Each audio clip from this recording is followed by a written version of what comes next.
खबरें जो हमें सीधा जोड़ती हैं आपसे, जिनका आपकी जिंदगी पर होता है सीधा असर। खबर का मतलब है एक भरोसा, और आपका भरोसा है हमारी जिम्मेदारी। ATL टीवी, भरोसा अलवर का। नमस्कार, आप देख रहे हैं ATL टीवी और आपके साथ मैं हूं तोशी। पहली नजर हेडलाइंस पर।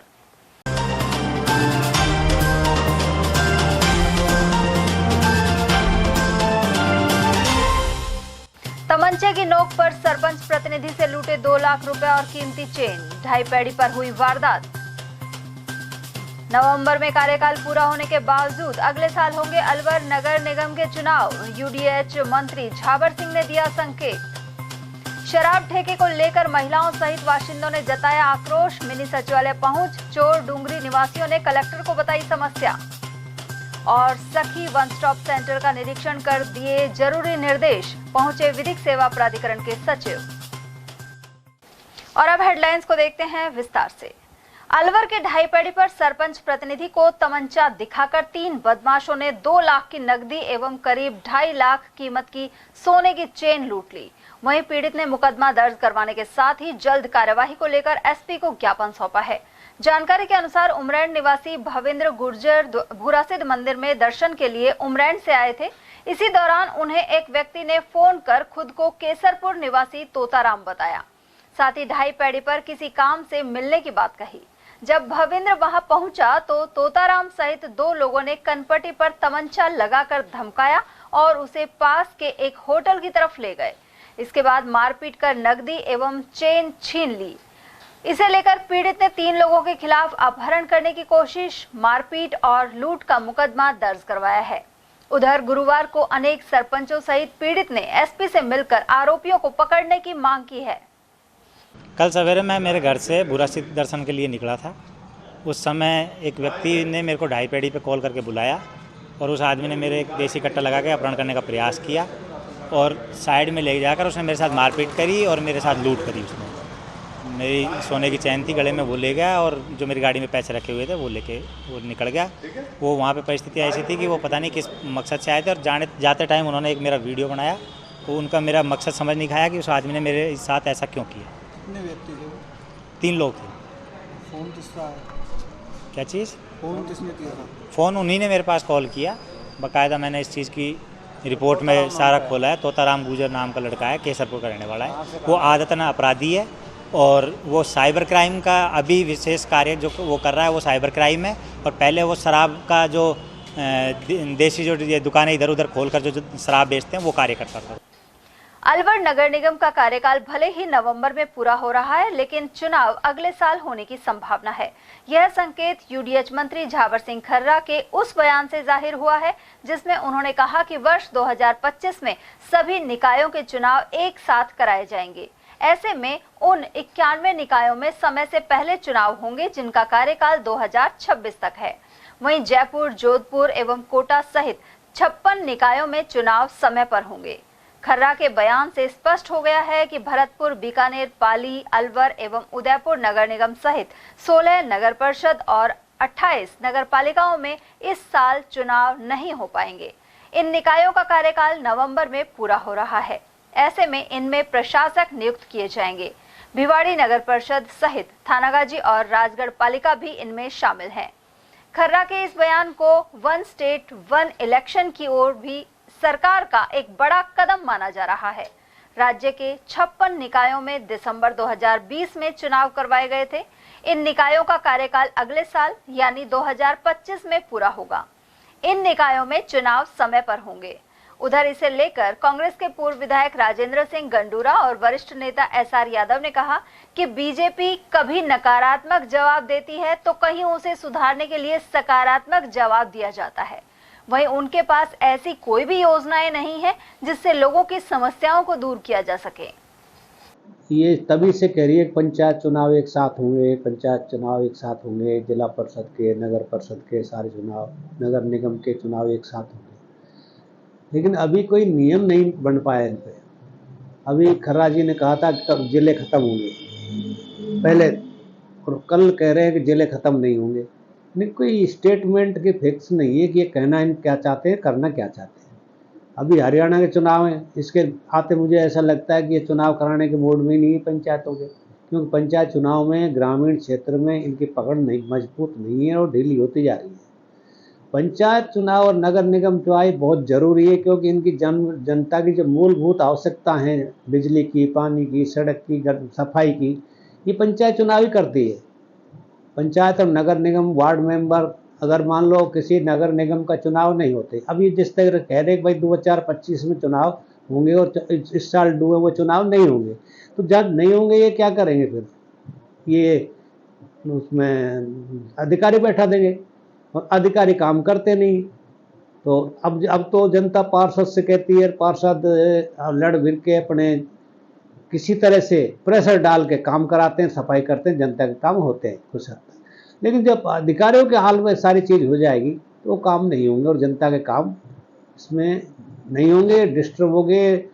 अभी भी सफाई नहीं होगी, कचरा चारों तरफ शहर में फैल जाएगा। तो मेरा कहने का मतलब ये है कि पंचायत राज को मजबूत नहीं करना चाहते, कि पंचायत राज को नगर पालिका, नगर निगम, निकाय जितनी हैं इनको मजबूत नहीं करना चाहते। नहीं, चुनाव इनको टाइम पे कराने चाहिए, जिससे कि सफाई व्यवस्था, हर काम जो है सुचारू रूप से चल सके। क्या लगता है आपको, वन स्टेट वन इलेक्शन का को लेके आपका क्या मत है? ये सही है गलत? नहीं, वन स्टेट वन चुनाव कराओ तो सही, लेकिन कम कराओ तो इस तरह के उनका नियम तो बने कुछ। कभी तो कराएंगे, कभी के नहीं कराएंगे। अब कई तो डूबे अभी, जिनके तो मान लो एक साल वहाँ सरकारी अधिकारी रह गए, तो वो अधिकारी क्या काम करेंगे? पहले से ही ऐसा बनाना चाहिए था कि जो चुनाव एक साथ हो जाएं, वो कर नहीं पाते और ये कर भी नहीं सकेंगे। वन स्टेट वन इलेक्शन होंगे और इस साल निकाय चुनाव नहीं होंगे, क्या कहना? देखिए, देश में इनकी डबल इंजन की सरकार है और प्रदेश में थ्री इंजन की सरकार चल रही है। तीसरा इंजन तो इनका टिकाऊ है, टिकाऊ नहीं है, बिगड़ा हुआ है, वो तो एक टेम्परेरी इंजन है।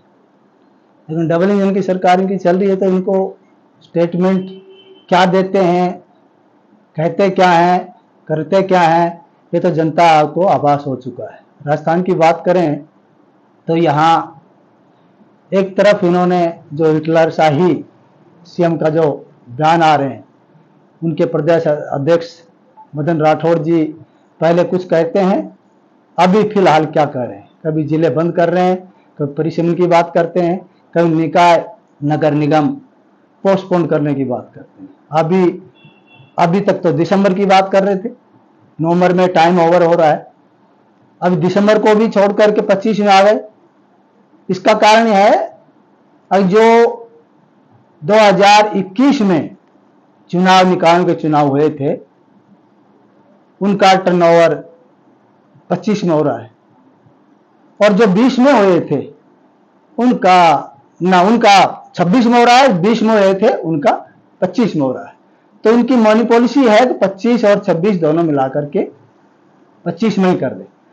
और अभी क्या कर रहा है इन्होंने, 5 नगर निगम, 16 नगर पालिका और 16 परिषद और 28 नगर पालिकाओं का ये चुनाव इस साल नहीं करने दे रहे, जिसमें अलवर भी शामिल है। अलवर की यहाँ ट्रिपल इंजन की सरकार इनकी चल रही है। यहाँ शहर का जनता तराई तराई मच रही है, न कोई पानी का सोर्स है, न सफाई का सोर्स है। यहाँ बड़ी बड़ी बातें कह करके इलेक्शन में, यहाँ एमपीज के इलेक्शन में या किसी भी इलेक्शन के अंदर बातें तो बड़ी करते हैं, लेकिन धरातल पर इनका काम जीरो है। क्योंकि ये इनकी पर्ची की सरकार आती है ना, तो उसमें ऐसा ही होता है। सेंट्रल गवर्नमेंट के मुखिया जो हैं वो एक स्लिप भेजते हैं और उस स्लिप के कारण काम होता है, तो उस प्रशासन कभी भी उसको जनता के हित में नहीं सोचता है। इसलिए ये दुर्भाग्य है। ये मैं सोचता हूं, हम कांग्रेस के सभी लीडर बार बार ये कहते हैं, हमारे सीनियर लीडर और यहाँ हर जगह लीडर कहते हैं, अब जो डेमोक्रेसी का, प्रजातंत्र का जो हनन कर रहे हैं, वो सही आपको दिख रहा है, जनता को हनन हो रहा है और ये बर्दाश्त कांग्रेस नहीं करेगी। और मैं समझता हूं जनता भी अभी उब चुकी है। अभी नगर निकाय 25 में हो चाहे कभी भी कराएं, नगर परिषद के पालिकाओं के चुनाव, उसके अंदर इनको एक हार माननी पड़ेगी, जनता इनको हरा करके भेजेगी। वन स्टेट वन इलेक्शन क्या सही है? नहीं नहीं नहीं नहीं नहीं नहीं, वो ठीक है, पॉलिसीज बनती रहती हैं, पर लेकिन ऐसे वन स्टेट वन इलेक्शन से मेरे को फायदा बताओ, ये जनता को बताएं आप, इससे ये फायदा है। अलवर शहर के वार्ड 34 के निवासियों ने मिनी सचिवालय पहुंचकर जिला कलेक्टर आरतिका शुक्ला को ज्ञापन सौंपा। साथ ही शराब ठेका नहीं खुलने देने की मांग उठाई। जयपुर रोड स्थित चोर डूंगरी बोधन कॉलोनी निवासी गणेश ने बताया कि इस कॉलोनी में शराब का ठेका खुलने वाला है। इसका विरोध मोहल्लेवासी पिछले 16 दिन से कर रहे हैं। कुछ दिन पहले मोहल्ले की महिलाओं ने धरना प्रदर्शन किया तो शराब व्यापारियों ने उनके टेंट तक को उखाड़ दिया। वहीं मारपीट भी हुई, लेकिन अरावली विहार पुलिस ने उनके खिलाफ सख्त कार्रवाई नहीं की। साथ ही आबकारी विभाग कोई कदम नहीं उठा रहा। आए दिन हमको धमकियां मिल रही है, पोस्टर फाड़े जा रहे हैं वहाँ पे, और ये बोला जा रहा है तुम कितना भी कोशिश कर लो मगर फिर भी दारू का ठेका तो खुलेगा ही, क्योंकि मैं ऊपर तक मेरी पहुँच है।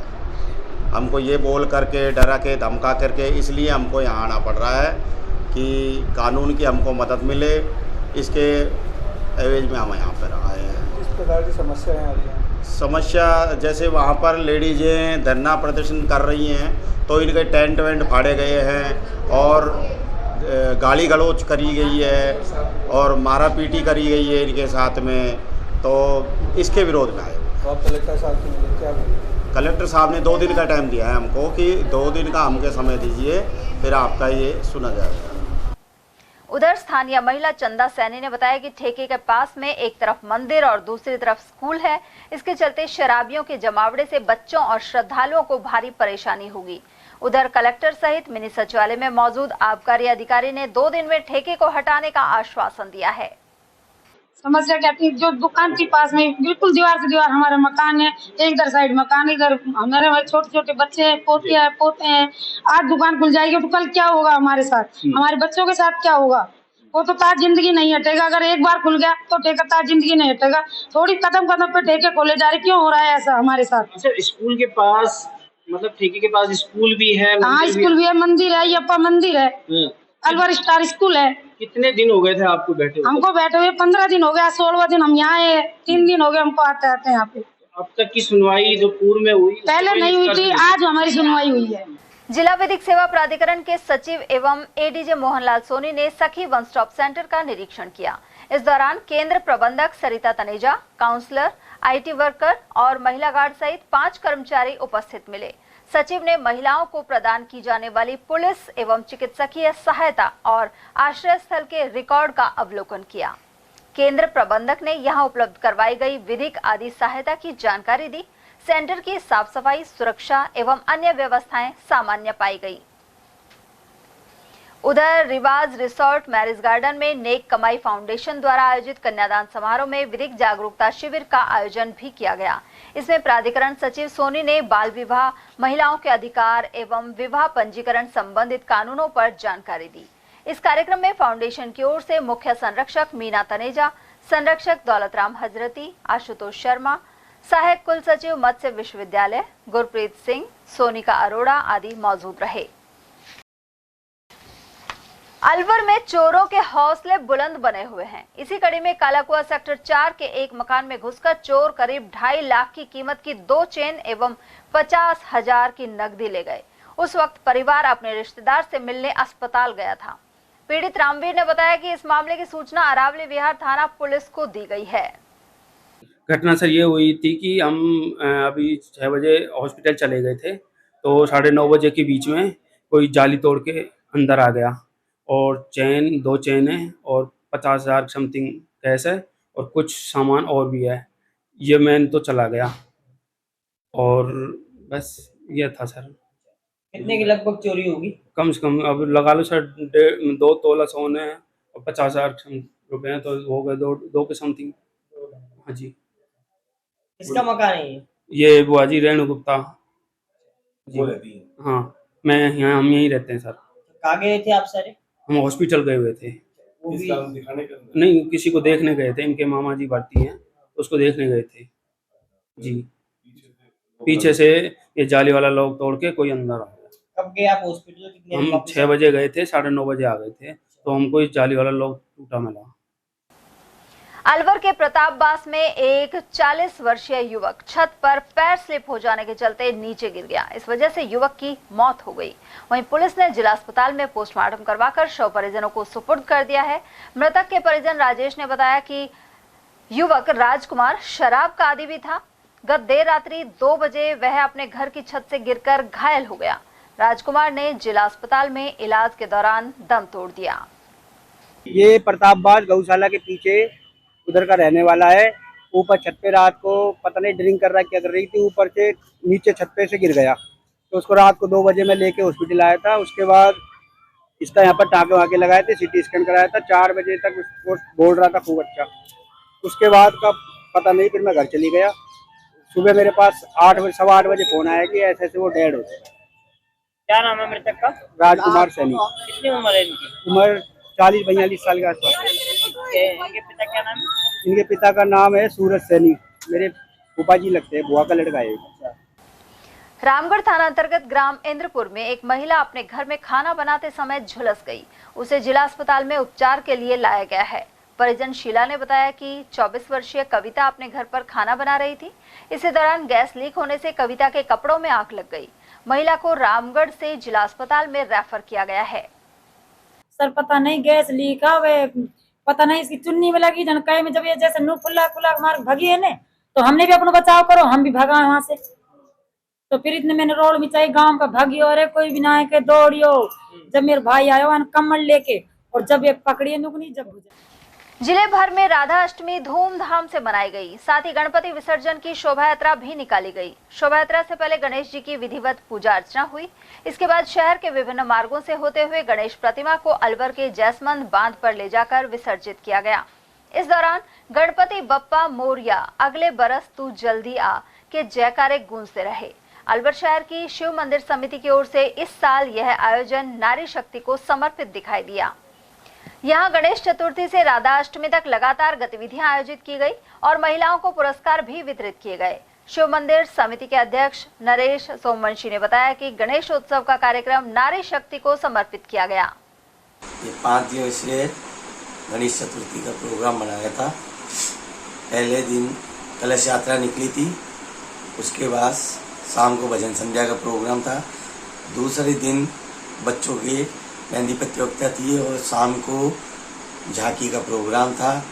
तीसरे दिन फिर ड्राइंग प्रतियोगिता थी और शाम को लेडीज का गेम थे, जैसे नींबू चम्मच, म्यूजिकल चेयर, प्रश्नोत्तरी, खाने का, ऐसे 4-5 गेम थे। उसके बाद दूसरे दिन अगले दिन डांडिया का प्रोग्राम था और लास्ट के दिन आज के दिन विसर्जन का प्रोग्राम था, जो अपने हमारे मोहल्ले शिवपुरा रत्ती कोई से लेकर जयसमंद तक के भारी जुलूस के साथ गए थे, नाचते गाते उल्लास मनाते हुए।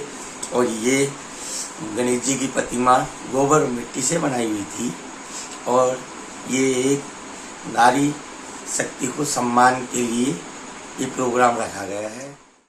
और वहीं भगवान श्री कृष्ण की प्रिय राधा रानी के जन्मोत्सव के रूप में राधा अष्टमी मनाई जाती है। इस उपलक्ष्य में मंदिरों एवं घरों में राधा कृष्ण की प्रतिमा को रंग बिरंगे फूलों से सजाया गया। श्रद्धालु रोशनी विजयवर्गीय ने बताया कि राधा अष्टमी पर्व के उपलक्ष्य में सुबह राधा कृष्ण जी की प्रतिमा को पंचामृत से स्नान करवाया गया। वहीं विशेष पूजन और आरती के साथ ही प्रसाद वितरण किया गया। राधा रानी का जन्म ब्रज भूमि के बरसाना में हुआ था और इस दिन को प्रेम और भक्ति का प्रतीक माना जाता है। जन्माष्टमी के पर्व के बाद धूमधाम से राधा अष्टमी का पर्व मनाया जाता है। वहीं राधा रानी की पूजा के बिना भगवान श्री कृष्ण की भक्ति अधूरी मानी जाती है। हम हर साल मनाते हैं नंदोत्सव, सामूहिक रूप से सब महिलाओं की तरफ से होता है। आज राधा अष्टमी है और राधा अष्टमी के दिन ही हम मनाते हैं। इसका क्या महत्व है जो नंदोत्सव मना रहे हैं? यही है कि जन्माष्टमी के बाद भगवान कृष्ण के लिए जो उत्सव मनाया जाता है, जो नाच गान होता है, जिस तरह बच्चा घर में जन्म लेता है उसी तरह जब कृष्ण के जन्म के बाद हम लोग खुशियाँ मनाते हैं, तो हम अपने रूप में यही मनाते हैं। सबके सामूहिक सहारा लेके नंदोत्सव मनाया गया है। बड़ी धूमधाम से मना रहे हैं सब लोग, हंसी खुशी और सब लोग के सहयोग से आयोजन किया जा रहा है। सामूहिक नंद उत्सव मनाया जा रहा है। सभी महिलाओं की तरफ से मनाते हैं, हर साल मनाया जाता है। उधर अलवर के स्कीम 1 स्थित श्री महाकाल केशव वाटिका में नंदोत्सव मनाया गया। इस मौके पर भगवान की सुंदर झांकी सजाई गई, साथ ही 56 भोग की झांकी भी सजी। इसके अलावा महिलाओं ने भक्ति गीतों पर नृत्य किया और भजन गाए, साथ ही प्रसाद वितरण किया गया। ये महाकाल मंदिर का है, ये स्कीम 1 में है, ये बाल भारती स्कूल के पास है। यहाँ पर हर साल नंदोत्सव मनाया जाता है और सभी महिलाएं, सभी पुरुष बड़े ही हर्ष के साथ ये उत्सव मनाते हैं। ये लगभग इसको बनते हुए 5-6 साल हो चुके हैं, क्योंकि मुझे यहाँ पर इस सोसाइटी में आए हुए 5-6 साल हुए, तो 5-6 साल से ही नंदोत्सव मनाया जाता है। नंदोत्सव के अलावा भी यहाँ पर बाकी बहुत सारे प्रोग्राम मनाए जाते हैं, छोटे मोटे जन्माष्टमी का, नवरात्रि में यहाँ पर पूरे 9 दिन तक स्थापना होती है, 9 दिन तक नवरात्रि में पूजा होती है। सावन में पूरा 1 महीने तक यहाँ पर पूरा शाम को सत्संग होता है, कीर्तन होता है। तो यहाँ पर हर छोटे मोटे कार्यक्रम में सारी महिलाएं, सारे पुरुष बढ़ चढ़कर हिस्सेदारी लेते हैं और भगवान का भजन कीर्तन करते हैं। जिला कांग्रेस कमेटी के अध्यक्ष योगेश मिश्रा ने अलवर शहर के विभिन्न वार्डों में दौरा किया। इस दौरान वार्ड 56 में कार्यकर्ताओं से मुलाकात की और व्यवस्थाओं की जानकारी ली। इस अवसर पर कार्यकर्ताओं ने बताया कि शहर में गंदगी, पानी और बिजली की समस्या बनी हुई है। वहीं योगेश मिश्रा ने बताया कि इसे लेकर संबंधित कार्मिकों से वार्ता की जाएगी।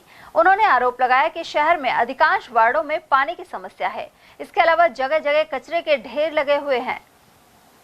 सर, आज आप अलवर शहर विधानसभा क्षेत्र के वार्ड 57 के बीच कार्यकर्ताओं के बीच पहुंचे हैं, यहाँ के लोगों के बीच पहुंचे हैं। क्या मकसद है, क्या कहना चाहेंगे? देखिए, हमारा आज अलवर शहर के वार्ड नंबर 57 में आने का मकसद है कि अलवर शहर में जो सफाई की है व्यवस्था, जिस तरीके से कचरे के ढेर लगे पड़े हैं, नालियाँ की सफाई नहीं हो रही, बिजली की आपूर्ति नहीं हो रही, पानी की किल्लत, तो हम आज अपने लोगों के बीच में बैठकर उन समस्याओं को जानने आए और उनसे पूछ रहे हैं कि भाई आपका यहाँ पार्षद भी बीजेपी का है, आपका मेयर भी बीजेपी का है, आपका विधायक भी बीजेपी का है, आपका सांसद भी बीजेपी का है, वो लोग इस मामले में कोई कार्रवाई कर रहे हैं क्या? उन सारी समस्याओं की जानकारी ली है। अब उन समस्याओं को लेकर के हम जो भी संबंधित अधिकारी हैं उनको ज्ञापन देंगे और ज्ञापन दे करके उनसे कहेंगे भाई इनका तुरंत समाधान कराओ, और वो समाधान नहीं करेंगे तो फिर हम उनके खिलाफ आंदोलन करेंगे। ये सारी जानकारी अपने लोगों से मिलने आए हैं और इनके हालचाल जानने आए हैं। सर, धरातल पर देखा जाए तो और जो शहर के वार्ड हैं, तमाम अड़ोस पड़ोस के वार्ड हैं, करीबन 65 वार्ड हैं, तो सभी वार्डों की ये स्थिति है, तो आपको लगता है कि सभी वार्डों में कांग्रेस के जिलाध्यक्ष को पहुंचना चाहिए? आज शुरुआत है और 65 वार्डों में टीम बना रहा हूँ। हमारे दोनों ब्लॉक अध्यक्षों को लेकर, नगर निगम के नेता प्रतिपक्ष को लेकर के, और एक हम हमारे पूर्व पार्षद है गौरी विजय, उनको इस अभियान का हम संयोजक बना रहे हैं और पूरी प्रॉपर मॉनिटरिंग होगी। एक एक वार्ड में जाएंगे, हर वार्ड का हम इंचार्ज लगाएंगे, जो सारी समस्याओं की जानकारी उनको देकर वो हमारे तक पहुंचाएंगे। और जो भी अधिकारी सफाई व्यवस्था में, पानी की व्यवस्था में, बिजली की व्यवस्था में, आम आदमी की जो रोजमर्रा की जरूरत है उनमें कोताही बरतेगा, उसके खिलाफ हम पहले उसको ज्ञापन देंगे, नहीं मानेगा तो उसके खिलाफ आंदोलन करेंगे। उधर कांग्रेस पदाधिकारी डॉक्टर सुबे सिंह यादव ने पार्टी जिलाध्यक्ष के दौरे को लेकर जानकारी प्रदान की। सर, कांग्रेस पार्टी के जिलाध्यक्ष योगेश मिश्रा जी आए, आप लोगों से बात की, किन मुद्दों पर चर्चा हुई और क्या दिशा निर्देश पार्टी के जिलाध्यक्ष ने दिए? ये अपनी सफाई की ये की थी साहब, नाली वगैरह साफ नहीं, गंदगी की वजह से थोड़ा मच्छर ज़्यादा है इसके लिए। सर, बिजली पानी पे भी चर्चा हुई क्या? बिजली पानी पर तो शहर में समस्या है, उनका समाधान नहीं हो रहा? नहीं हो रहा सर। तो समस्याओं का समाधान नहीं हो रहा, तो अध्यक्ष जी कह रहे हैं कि जरूरत पड़ेगी तो ज्ञापन भी देंगे, अधिकारी को भी कहेंगे। तो अभी जो पूरा इलाका है ये 60 फुट का, तो यहाँ गंदगी बहुत ज़्यादा है, कई जगह तो तालाब टाइप के भरे हुए हैं और गंदगी भी काफ़ी है। तो अब लगता है इस पर काम करने की आवश्यकता है। देखो साहब, आगे जाएंगे, बोलेंगे, इस पर बात करेंगे साहब। अभी तो मीटिंग ली है, फिर हम बाद में और करेंगे, नहीं होगा। कांग्रेस को मजबूत करने की बात हुई है क्या? हाँ जी। अलवर एसोसिएशन ऑफ फिजियोथेरेपिस्ट एवं लॉर्ड्स यूनिवर्सिटी द्वारा नेशनल अलवर फिजियोकॉन 2024 का आयोजन किया जा रहा है। इसमें अलवर में पहली बार देश के 500 से अधिक फिजियोथेरेपिस्ट एक मंच पर जुड़ेंगे। एसोसिएशन के अध्यक्ष डॉक्टर सचिन अग्रवाल ने बताया कि आगामी 14 सितंबर को लॉर्ड्स यूनिवर्सिटी चिकानी एवं 15 सितंबर को ईएसआई मेडिकल कॉलेज सभागार में यह आयोजन होगा। इस अवसर पर विभिन्न शोध पत्र भी पढ़े जाएंगे। एसोसिएशन के संरक्षक डॉक्टर सतीश शर्मा और सचिव डॉक्टर संदीप सैनी ने बताया कि कार्यक्रम के मुख्य अतिथि अलवर सांसद एवं कैबिनेट मंत्री भूपेंद्र यादव होंगे, जबकि अति विशिष्ट अतिथि शहर विधायक एवं वन मंत्री संजय शर्मा, नेता प्रतिपक्ष टीकाराम जूली, पूर्व केंद्रीय मंत्री जितेंद्र सिंह, पूर्व मंत्री डॉक्टर सुभाष गर्ग रहेंगे। और 2 दिन का प्रोग्राम है। 14 को ये साइंटिफिक सेशन है, जिसमें पूरे देश से, हर राज्य से जो डेलीगेट्स हैं वो आएंगे और उस साइंटिफिक सेशन में शोध पत्र पढ़े जाएंगे, जो कि स्नातक, पीजी और पीएचडी स्कॉलर्स के थ्रू डिलीवर किए जाएंगे। और उसी समय एक वर्कशॉप, जो स्टूडेंट्स, जो डेलीगेट वहाँ अपना उससे लाभ लेना चाहें, उनके लिए भी वर्कशॉप रखी गई है, जिसका क्रम मॉर्निंग से शुरू होगा टिल इवनिंग तक का वो शेड्यूल रहेगा। अगले दिन ये 15 तारीख को जो अलवर नेशनल फिजियोकॉन जो कॉन्फ्रेंस है, ये सुबह प्रातः हमारे जो सांसद जी हैं और मंत्री जी हैं भूपेंद्र यादव जी, उनके ओपनिंग सेरेमनी से शुरू होके और विशिष्ट जो अतिथि हैं हमारे, जो इनको हमने आमंत्रित किया है, उन्हीं की उपस्थिति में ये पूरे दिन का प्रोग्राम रहेगा, जिसमें अलवर डाइट के आईएफएससी प्रभाग की ओर से नजर बगीची स्थित डाइट हॉस्टल में भाषा संवर्धन को लेकर प्रशिक्षण दिया जा रहा है। इस शिविर का गुरुवार को समापन हो गया। प्रभाग अध्यक्ष हर्षिता गंगावत ने बताया कि तृतीय भाषा संस्कृत संवर्धन को लेकर हुई ट्रेनिंग में जिले के सभी 16 ब्लॉकों से आए 40 शिक्षक शामिल हुए। इसमें संस्कृत को पढ़ाने की विधि रुचिकर बनाने पर चिंतन हुआ। ये हमारा एक 3 दिवसीय कार्यक्रम है, जो कि 9 तारीख को स्टार्ट हुआ था और 12 तारीख तक जारी है। 10 तारीख का पांडुपुल अवकाश था, तो 3 दिवसीय इस कार्यक्रम को आयोजित किया जा रहा है, जिसमें जो तृतीय भाषा हमारी संस्कृत भाषा है, उसके संवर्धन के लिए, उस पढ़ाई को इंटरेस्टिंग बनाने के लिए, उसको और उत्थान के लिए इस विषय के इस तरीके के प्रशिक्षण को आयोजित करवाया जा रहा है RSCRT के द्वारा। और इसमें हमारे पास 16 संभागों से 16 जो ब्लॉक है, उनसे 40 संभागी बुलाए गए हैं। और क्या अब तक सिखाया गया है? इसमें संस्कृत भाषा को पढ़ाने की जो विधियां हैं संस्कृत शिक्षण की, वो उसके बारे में बताया जा रहा है कि किस तरीके से पाठ योजना बनाई जाए, किस तरीके से उसको सिखाने में बच्चों का एक इंटरेस्ट डेवलप किया जाए। पांडुपोल, हनुमान जी और भर्तरी बाबा के मेले को लेकर चलाई जा रही अतिरिक्त बसों का संचालन गुरुवार को समाप्त कर दिया गया। मत्स्यनगर आगार के प्रबंधक प्रशासन संजय चौधरी ने बताया कि श्रद्धालुओं के लिए 9 सितंबर से अलग टिकट विंडो बनाकर 70 बसें चलाई जा रही थी। इन बसों के द्वारा करीब 800 फेरे लगाए गए। गुरुवार सुबह मेले के लिए लगी बसों का संचालन समाप्त कर दिया गया है। भर्तरी और पांडुपोल मेले के अंदर मत्स्यनगर आगार के द्वारा इस मेले का संचालन किया गया था। इसके अंदर दिनांक 9 तारीख से लेकर और 11 तारीख की मध्य रात्रि 12 बजे तक लगातार पांडुपोल और भर्तरी के लिए वाहन संचालित रही हैं। इसके अंदर 70 वाहनें लगातार मेले में चली हैं और चैक पोस्ट नटनी का 12, कुशालगढ़, प्रेस का जेट, भर्तरी, मेला ग्राउंड और पांडुपोल ग्राउंड के अंदर रहे। और ये अच्छी बात है कि मौसम भी सुहाना रहा और किसी भी अप्रिय घटना का किसी तरह की कोई बात नहीं। गाड़ियों का संचालन, कोई ब्रेकडाउन वगैरह की कोई नहीं। एक गाड़ी का जरूर रहा था कि कोई बरसात जारी के चक्कर में फंसी थी, लेकिन वो 1 घंटे तक। गायत्री परिवार अलवर के वरिष्ठ परिजन जगदीश प्रसाद गुप्ता के संयोजन में गणपति प्रतिमा का विधिवत पूजन कर गायत्री दीप यज्ञ के माध्यम से विसर्जन किया गया। गणेश चतुर्थी के अवसर पर यह प्रतिमा स्थापना हुई थी।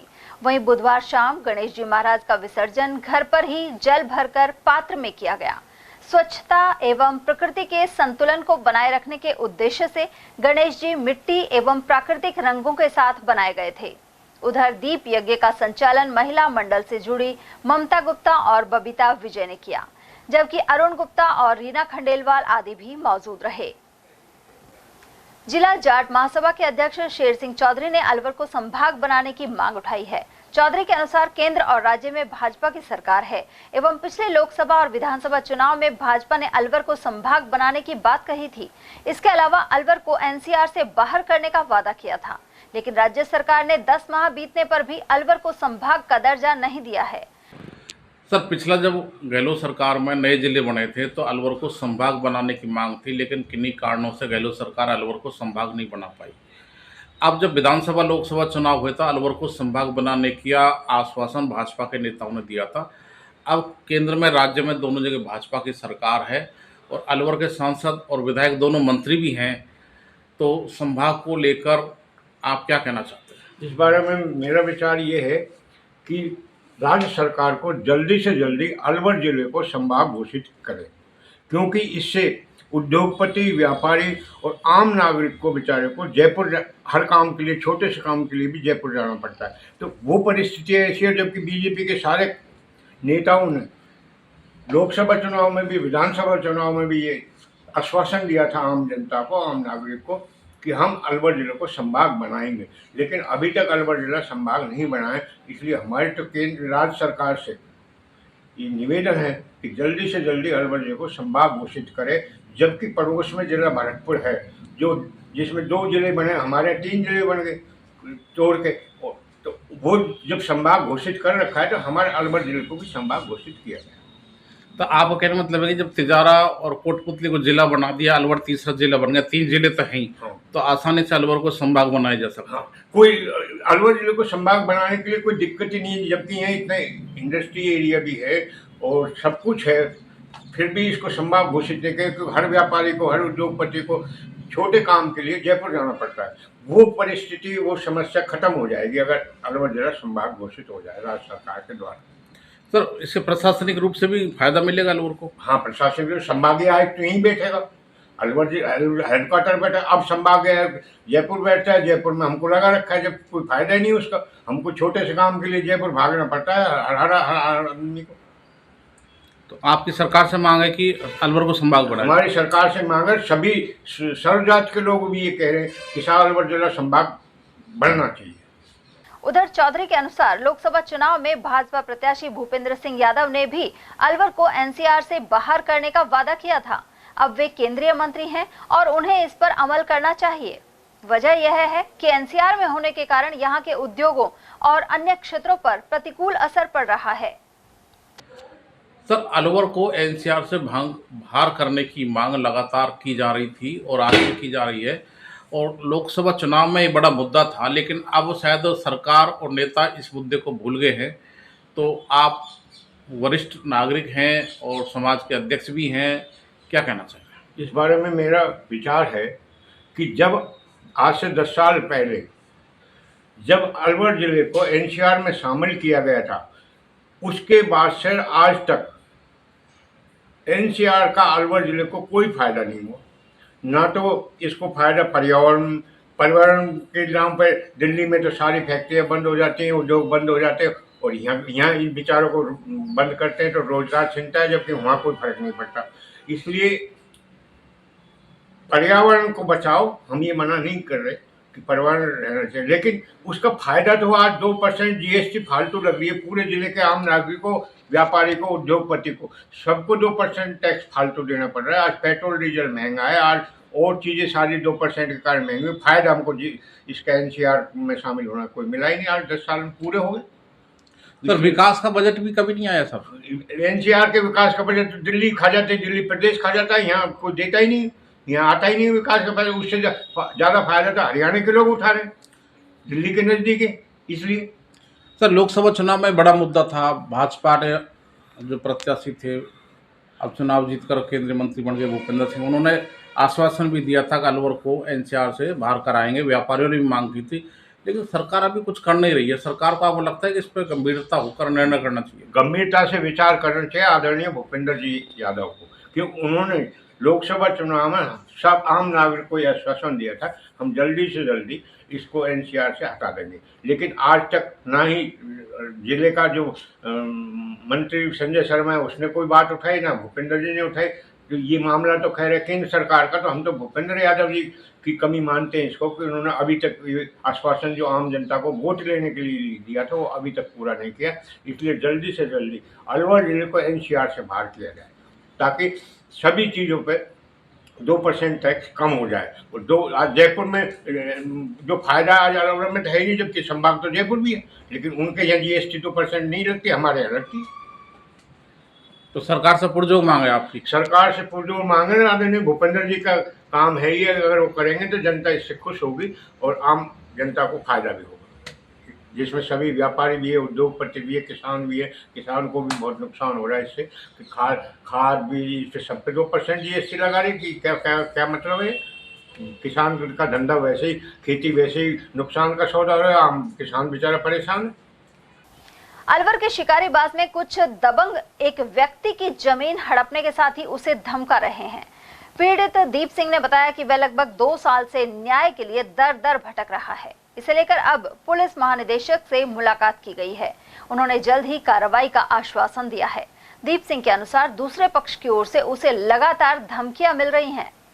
कि आज 2 साल से अपराधी खुलेआम घूम रहे हैं और मेरे परिवार को पर दबाव दिया जा रहा है अपराधियों के द्वारा कि या तो राजीनामा कर ले, नहीं तो अन्यथा तेरे परिवार को खत्म कर दूंगा।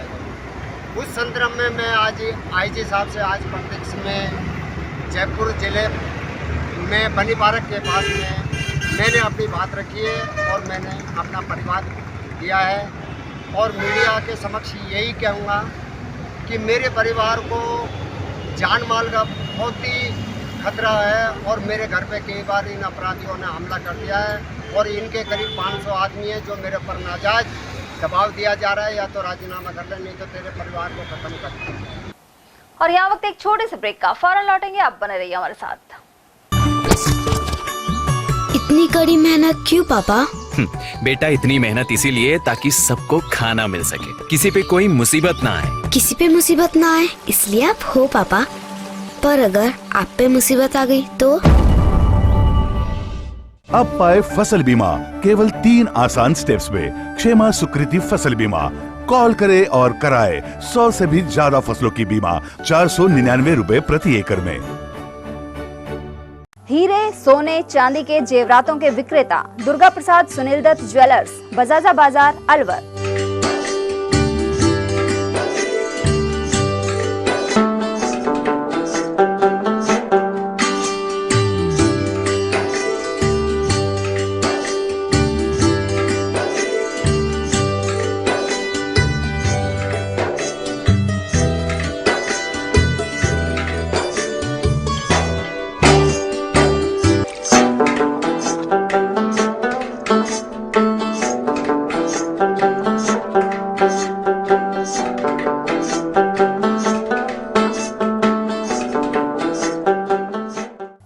सोने चांदी के जेवरातों के विक्रेता दुर्गा प्रसाद सुनील दत्त ज्वेलर्स, बजाजा बाजार, Alwar. Phone number 0144233863 and 2338663। Furniture का 32 साल पुराना जाना माना नाम राहुल डेकोर। यहाँ आपकी लाडली बिटिया के लिए अथवा अपने घर के लिए सभी प्रकार का सागवान का फर्नीचर उपलब्ध है।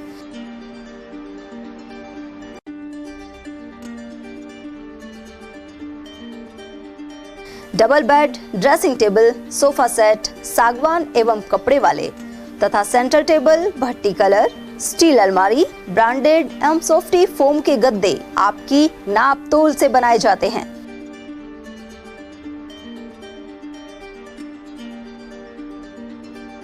सभी सामान एक ही छत के नीचे उपलब्ध। हमारा पता है अलवर बोर्ड, जसवंत तिराहे से पहले, Kati Ghati, Alwar. Contact number 9414019769 and 9414019768। Veda Shastra, Upanishad, पुराण, ज्ञान के भंडार अनुपम। अज्ञान अविद्या भरे जीवन में अमृत के हैं समान। गीता का, भागवत का, रामायण का, दर्शन, उपनिषद, वेद आदि का जो ज्ञान है वो हमारे जीवन के मुख्य रूप में अमृत की तरह काम करता है। गिरे हुए जीवन में वैसाखी का काम करता है। अज्ञान अविद्या भरे जीवन में अमृत का सूरज की तरह काम करता है। परम पूज्य श्री श्री 1008 महामंडलेश्वर स्वामी श्री इंद्रदेव जी सरस्वती महाराज के श्रीमुख से बंधन रिजॉर्ट, बाग वाले हनुमान जी, निकट मोती डूंगरी, अलवर, राजस्थान से श्राद्ध पक्ष निमित्त श्रीमद् भागवत कथा का 26 सितंबर 2024 से 2 अक्टूबर 2024 तक प्रतिदिन दोपहर 1 बजे से सीधा प्रसारण देखिए संस्कार और ATL पर। आयोजक Ghanshyam Gupta, Rachna Gupta, Devesh doctor Bhagyashree Gupta, Puneet Gupta, Gupta marble house और श्री कृष्ण डेंटल क्लिनिक। संयोजक कृष्ण अवतार गुप्ता, सपना गुप्ता, मदन लाल और मंजू शर्मा। ब्रेक के बाद एक बार फिर आप सभी का स्वागत है। लोक देवता भर्तृ बाबा के मेले का विधिवत रूप से समापन हो गया है। इस दौरान सहयोग करने वाले लोगों एवं कर्मचारियों को प्रशस्ति पत्र प्रदान किए गए। कार्यक्रम में मुख्य अतिथि के रूप में पूर्व प्रधान शिवलाल गुर्जर मौजूद रहे। वहीं अध्यक्षता पेमाराम सैनी ने की। उधर समाज सेवी पूरणमल और लोकेश खंडेलवाल ने बताया कि मेले में बड़ी संख्या में श्रद्धालु दर्शन के लिए पहुंचे। एक मेले में जो मुरमुरों का प्रसाद चलता था पन्नियों में, वो भी अब की बार बंद हो गया है। उसके जगह पतासे, मखाने और लड्डू, पेड़ा, बर्फी, इनका भर्तृ बाबा के प्रसाद चढ़ा रहे हैं श्रद्धालु। इसके अलावा यहाँ जो जनाना घाट है उसकी भी और वर्षों की बनिस्पत जो है चारों तरफ उसकी दीवार और जो उसके जनानियों को जो सुरक्षित नहाने का जो जनाना घाट की व्यवस्था भी हो गई है। और बाबा मेले का जो 3 दिन में जो कम से कम 5-7 लाख श्रद्धालु आए हैं मेले में। और वहीं लगातार बारिश की वजह से बाबा भर्तृ के धाम पर बहने वाली अमर गंगा में तेज प्रवाह बना रहा। यहां हाथ पैर धोकर श्रद्धालु बाबा के धाम पर दर्शन के लिए पहुंचते हैं। क्षेत्रीय निवासियों के अनुसार मेले के मध्य इंद्रदेव की मेहरबानी से जबरदस्त बारिश हुई है। लगातार वर्षा से अमर गंगा में भरपूर प्रवाह बना हुआ है। उधर लक्खी मेला भले ही समाप्त हो गया है, लेकिन भाद्र शुक्ल पक्ष नवमी गुरुवार को भी बड़ी संख्या में श्रद्धालु बाबा भर्तृ के धाम पर पहुंचे। इस दौरान उनकी मूर्ति पर गुलाब के पुष्प अर्पित किए गए। यहाँ अखंड ज्योति लगातार प्रज्वलित है। सभी श्रद्धालुओं ने बाबा के चारों ओर परिक्रमा की और भगवान भोले के दरबार में भी पहुंचकर नमन किया। यहाँ मौजूद पदमनाथ ने बताया कि यहाँ श्रद्धालुओं का आना जाना 3 महीने से जारी है। आगामी 2 माह तक यह सिलसिला चलेगा। जन जन की आस्था के प्रतीक लोक देवता बाबा भर्तृहरि के धाम पर बड़ी संख्या में श्रद्धालु आ रहे हैं। विधिवत रूप से तो मेला समापन हुआ है, लेकिन अभी भी बाबा के दर पर महुआ, मंडावर, दौसा, सिकराय, करौली, हिंडौन से बड़ी संख्या में श्रद्धालु चल रहे हैं। इस बार मेले में करीब अभी तक 10 लाख से अधिक श्रद्धालु आते जाते रहे हैं और बाबा की कृपा से पूर्ण रूप से मेला शांतिपूर्ण, सौहार्द व सामाजिक समरसता के साथ संपन्न हुआ है। मैं उधेश सिंह। उधर भर्तृ धाम जाने वाले श्रद्धालुओं का जमावड़ा मालाखेड़ा रेलवे स्टेशन पर भी दिखाई दे रहा है। विभिन्न ट्रेनों के जरिए यहां भक्त देश भर से पहुंच रहे हैं। गुरुवार को भी स्टेशन पर श्रद्धालुओं का आना जाना जारी रहा। उधर स्टेशन अधीक्षक सुखराम मीणा सहित पंकज गुर्जर ने बताया कि पिछली बार की अपेक्षा इस बार भर्तृ मेले में ज्यादा भीड़ रही। जिला स्तरीय सेपक टकरा खेल प्रतियोगिता में राजकीय उच्च प्राथमिक विद्यालय बुर्जा की टीम प्रथम रही। यहां की बेटियों ने स्कूल का नाम रोशन किया है। विजेता टीम की खिलाड़ी सोनिया, शिवानी, चांदनी, मीनाक्षी सिंह, हर्षिता और दिव्या आदि का स्वागत स्कूल स्टाफ की तरफ से किया गया। ढोल नगाड़ों के मध्य उनका माल्यार्पण हुआ। वहीं स्कूल अध्यापक ने कहा कि ये छात्राएं आगे राज्य स्तरीय टूर्नामेंट में खेलने जाएंगी और बेहतर प्रदर्शन करेंगी। टकरा गेम में जिला स्तरीय प्रतियोगिता में ग्राम बुर्जा ने खेल प्रतियोगिता में प्रथम स्थान प्राप्त किया है और इसके सम्मान में सभी विद्यार्थियों का सम्मान किया गया, सभी खिलाड़ियों का सम्मान किया गया। ग्राम बुर्जा की टीम ने प्रथम स्थान प्राप्त किया है, जिसके अंदर 10 लड़कियां 7 लड़कों ने भाग लिया था, जिससे गांव का नाम रोशन किया है और साथ ही स्कूल का और अपने माता पिताओं का नाम रोशन करके प्रथम स्थान प्राप्त किया है। वहीं राजकीय उच्च प्राथमिक विद्यालय की आशा चौहान और उनके कोच ने इनका माल्यार्पण कर स्वागत किया गया और भविष्य में आगे जिला स्तरीय, राज्य स्तरीय और आगे खेले, नेशनल लेवल तक जाएं, आगे खेलें और गांव का और अपने स्कूल का नाम रोशन करें। राजकीय महाविद्यालय मालाखेड़ा में मत्स्य विश्वविद्यालय की BA द्वितीय सेमेस्टर भूगोल प्रायोगिक परीक्षा 14 सितंबर को होगी। प्राचार्य डॉक्टर रवि कुमार विजय ने बताया कि इसके लिए नियमित विद्यार्थी अपने प्रायोगिक रिकॉर्ड, प्रवेश पत्र एवं अन्य आवश्यक सामग्री के साथ निर्धारित तिथि पर उपस्थित रह सकेंगे। इस परीक्षा में अनुपस्थित रहने वाले परीक्षार्थियों के लिए अलग से कोई अवसर प्रदान नहीं किया जाएगा। प्रखर राजस्थान कार्यक्रम के तहत बच्चों को कक्षा में सामूहिक रूप से पुस्तकों का अध्ययन सिखाया जा रहा है। इसका शुभारंभ शिक्षा विभाग के अधिकारी मनोज कुमार शर्मा ने महुआ खुर्द स्कूल से किया। उन्होंने सरस्वती मां के समक्ष दीप प्रज्वलित किए। इस अवसर पर विषय अध्यापक और संस्था प्रधान भगवान साय शर्मा मौजूद रहे। इस दौरान बच्चों ने पठन कौशल विकास कार्यक्रम के तहत पुस्तक का वाचन किया। और वहीं उमरान ब्लॉक के सरकारी विद्यालयों में प्रखर राजस्थान रीड टू लीड कार्यक्रम 2 अक्टूबर तक चलेगा। ये जानकारी देते हुए प्रीति सेन ने बताया कि धौलीधूप के राजकीय उच्च प्राथमिक विद्यालय में भी इसे लेकर उत्साह देखने को मिला। प्रिंसिपल सुनील सहित अध्यापकों के सानिध्य में बच्चों में पठन पाठन कौशल का विकास किया जा रहा है। इस कार्यक्रम का प्रमुख उद्देश्य बच्चों में पठन पाठन कौशल का विकास करना है, ताकि बच्चे बिना अटके धारा प्रवाह रूप से पढ़ सकें। इसलिए इस कार्यक्रम की जो थीम है वह थॉन रीड ए थॉन कार्यक्रम के नाम से संचालित किया जा रहा है। और इसका समय प्रतिदिन विद्यालय में 7वीं कालांश में 11:50 AM से लेकर और 12:25 PM तक इसका समय निर्धारित किया गया है, ताकि बच्चों में पठन पाठन कौशल है उसका विकास किया जा सके। प्रखर राजस्थान के नाम से माननीय मुख्यमंत्री जी ने शिक्षा मंत्री जी ने ये प्रोग्राम चलाया है। इस प्रोग्राम का मेन उद्देश्य है कि कक्षा 1 से 8 तक के बच्चों को पठन और संख्या ज्ञान अच्छे से आ सके, उसके लिए एक 7वां पीरियड निश्चित किया गया है। उसमें हम उन्हीं सभी बच्चों को सामूहिक रूप से शिक्षा का ज्ञान पठन का ज्ञान करवाएंगे, ताकि वो किताब पढ़ सके, संख्या ज्ञान कर सके। ये इस प्रखर राजस्थान का मेन उद्देश्य है। सरिस्का बाग परियोजना के पहाड़ों में व्यापक बरसात के बाद रूपारेल नदी में पानी की आवक हुई है। इससे जैसवंत बांध को काफी फायदा मिलेगा। सिलिसेड की उपरा भी लगातार जारी है। हालांकि बाजरे की पकी फसल को नुकसान की आशंका से किसान चिंतित हैं। इसके अलावा प्याज की फसल में भी विलंब हुआ है। लेकिन सकारात्मक बात यह है कि बढ़िया मानसून के चलते सूखे पड़े ट्यूबवेल, हैंडपंप और कुओं में पानी आ गया है। बजट घोषणा में कठुआ में राजकीय कन्या महाविद्यालय का ऐलान किया गया था। इसके लिए स्थायी भवन निर्माण और अस्थायी कॉलेज संचालन को लेकर नोडल अधिकारी एवं जीडी कॉलेज प्राचार्य मंजू यादव ने जायजा लिया।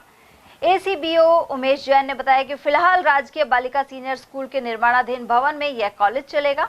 कन्या महाविद्यालय के स्थायी निर्माण के लिए कठुमर पुलिस थाने के पास मानखेड़ा मिडिल स्कूल की जमीन चिन्हित की गई है। निरीक्षण के दौरान तहसीलदार RK यादव, प्रोफेसर वीरेंद्र जोशी, रामनाथ खोरवाल, सहायक अभियंता PWD सुरेश वर्मा, गोपेश भारद्वाज, सोमेश्वर चौधरी और सुमित सोनी भी मौजूद रहे। नोडल अधिकारी मंजू यादव ने बताया कि कठुमर गर्ल्स कॉलेज के लिए प्राचार्य सहित 8 पदों के लिए वित्तीय एवं प्रशासनिक स्वीकृति मिल चुकी है। कठुमर कस्बे सहित आसपास के क्षेत्रों में रात भर बारिश से तमाम तालाब और जोहड़ आदि भर गए हैं। वहीं दूसरी ओर कुछ बस्तियों सहित तहसील, SDM कार्यालय और अस्पताल परिसर में पानी भर गया। वहीं बरसात से खरीफ की फसल को भारी नुकसान हुआ है। किसानों का कहना है कि लगातार बारिश से ज्वार और बाजरे में गलन की शिकायत पैदा हो गई है। इसके अलावा खेड़ा, कल्याणपुर, सौखरी और कालवाड़ी की मुख्य सड़क पर पानी आ जाने से आम जन को परेशानी उठानी पड़ रही है। श्री लाडली जू सरकार का प्राकट्य दिवस राधाष्टमी के रूप में धूमधाम से मनाया गया। महंत शशिभूषण कल्याण मिश्र ने बताया कि खैरथल स्थित मंदिर में इस मौके पर आरती और किशोरी जी के चरण दर्शन हुए। इसमें सैकड़ों श्रद्धालुओं ने भाग लिया। गत रात्रि 12 बजे आरती हुई और प्रसाद वितरण किया गया। मुंडावर थाने के SHO इन दिनों चर्चित बने हुए हैं। उन्हें हटाने के लिए खुद मुंडावर विधायक ललित यादव धरना दे चुके हैं। अब फिर से कई सरपंच और विधायक के समर्थक खैरथल SP के पास पहुंचे और SHO को हटाने की मांग उठाई।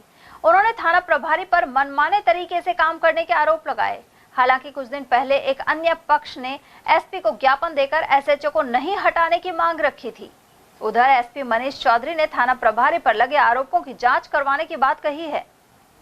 SHO मुंडावर अपनी मनमानी कर रहा है और सभी जनप्रतिनिधियों से उनका व्यवहार अच्छा नहीं है, जिसको लेकर हमारे विधायक मुंडावर ललित यादव के साथ हम 10 दिन पहले मुंडावर थाने पे धरना पे बैठे थे और उनको ज्ञापन दिया था कि 10 दिन में अगर कार्रवाई नहीं हुई, SHO का व्यवहार नहीं बदला, SHO को यहाँ से नहीं बदला, तो हम आगामी कार्रवाई करेंगे।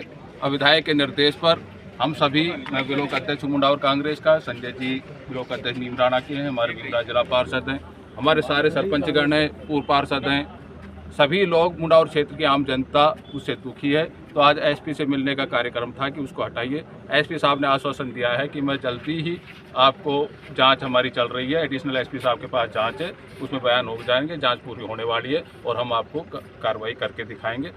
हम उनसे आश्वासन मिला है तो 10 दिन हम इंतजार करेंगे, नहीं तो हम एसपी ऑफिस पर ही विधायक को साथ लेकर पूरे मुंडावर की जनता के साथ, मुंडावर के जनप्रतिनिधियों के साथ एसपी दरवाजे पर ही हम धरने पर बैठेंगे और अनिश्चित काल के लिए बैठेंगे जब तक एसएचओ मुंडावर के ऊपर कार्रवाई नहीं होगी, जब तक हम यहाँ से हटने वाले लोग नहीं हैं।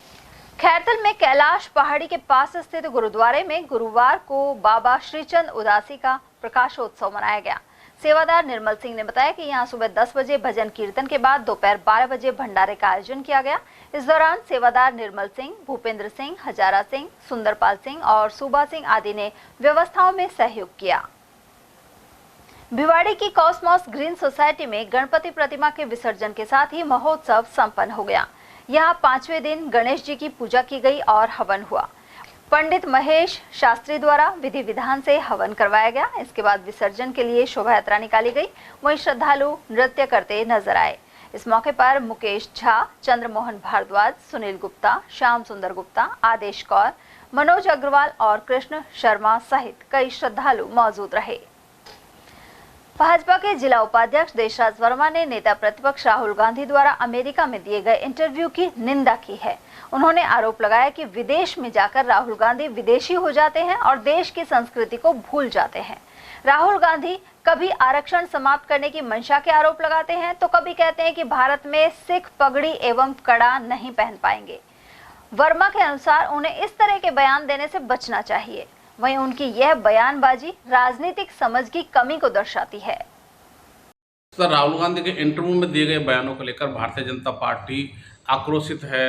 गृह मंत्री अमित शाह से लेकर भाजपा के आम कार्यकर्ता राहुल गांधी से नाराज हैं। कई जगह पुतले फूके जा रहे हैं, क्या कहना चाहिए? देखिए, पत्रकार महोदय बताना चाहूँगा कि राहुल जी का बयान सदा बचपनापूर्ण बयान आता है। अब देश के बाहर अमेरिका जैसे देश में जाके वो बचपना जैसा बयान दे रहा है। कभी सरदारों को बयान देता है, कभी आरक्षण पर बयान देता है, कभी देश में आरक्षण समाप्त करने पर बयान देता है। जबकि राहुल जी इस लोकतंत्र के, संसद के विपक्ष के नेता हैं, तो उनको ऐसा बयान नहीं देना चाहिए, शोभामान नहीं है। रही आरक्षण की बात, बताना चाहूँगा कि नरेंद्र भाई मोदी, देश के प्रधानमंत्री जी ने साफ शब्दों में संसद में कह दिया कि आरक्षण के साथ कोई छेड़छाड़ नहीं की जाएगी। अनुसूचित जाति, अनुसूचित जनजाति, ओबीसी सबका आरक्षण यथास्थान रहेगा। लेकिन राहुल जी अब नया खेल खेल रहे हैं कि आरक्षण समाप्त करेंगे। अरे ये देश को बांटने की जो नीति इनकी है, ऐसे बयान इनको दे रहे हैं, ये बचपना है, सोचा, और यही हाल रहा है तो लोग इनको नकारना शुरू कर देंगे, जैसे पहले नकारा था। तो आपको लगता है कि विदेश में जाकर इस तरह का इंटरव्यू नहीं देना चाहिए, बयान नहीं देना चाहिए? मुझे लग रहा है कि विदेश में जाकर ये भारतीय संस्कृति को भूल जाता है, विदेशी लक्षण इसमें आ जाते हैं। क्योंकि ऐसा नहीं, भारतीय परंपराओं को, भारतीय संस्कृति को, हम जिस संस्कृति के रहते हैं उसका उच्चारण करना चाहिए, वहाँ उनको आदरपूर्व बात रखनी चाहिए। लेकिन वहाँ जाकर फैल जाते हैं, ये छोटे मोटे बयान देने बहुत गलत है, निंदनीय है, और इसका भारतीय जनता पार्टी पूरे देश में विरोध कर रही है। आरएसएस के प्रमुख मोहन भागवत शुक्रवार शाम आश्रम एक्सप्रेस से अलवर पहुंचेंगे। वे शहर में कुशमार्ग स्थित केशव कृपा कार्यालय में 17 सितंबर तक प्रवास करेंगे। साथ ही 15 सितंबर को इंदिरा गांधी स्टेडियम में होने वाले स्वयंसेवक कार्यक्रम में शामिल होंगे। वे अपने प्रवास के दौरान प्रचारकों के साथ कई महत्वपूर्ण बैठकें करेंगे। उधर मोहन भागवत के प्रवास के चलते मंत्री और अलवर शहर विधायक संजय शर्मा के अलावा तमाम अधिकारी व्यवस्थाओं पर नजर रखे हुए हैं। गौरतलब है कि भागवत को प्रधानमंत्री और केंद्रीय गृह मंत्री जैसी सुरक्षा प्राप्त है। और चलते चलते एक नजर हेडलाइंस पर।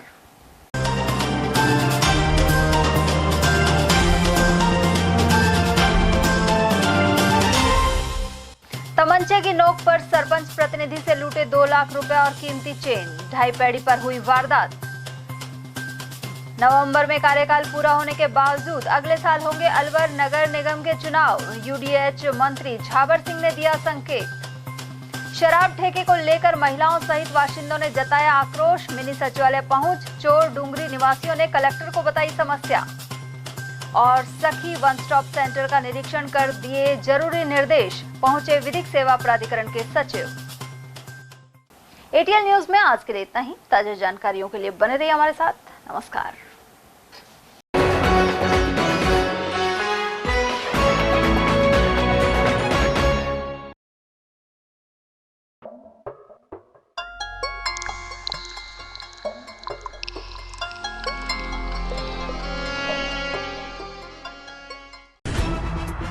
खबरें जो हमें सीधा जोड़ती हैं आपसे, जिनका आपकी जिंदगी पर होता है सीधा असर।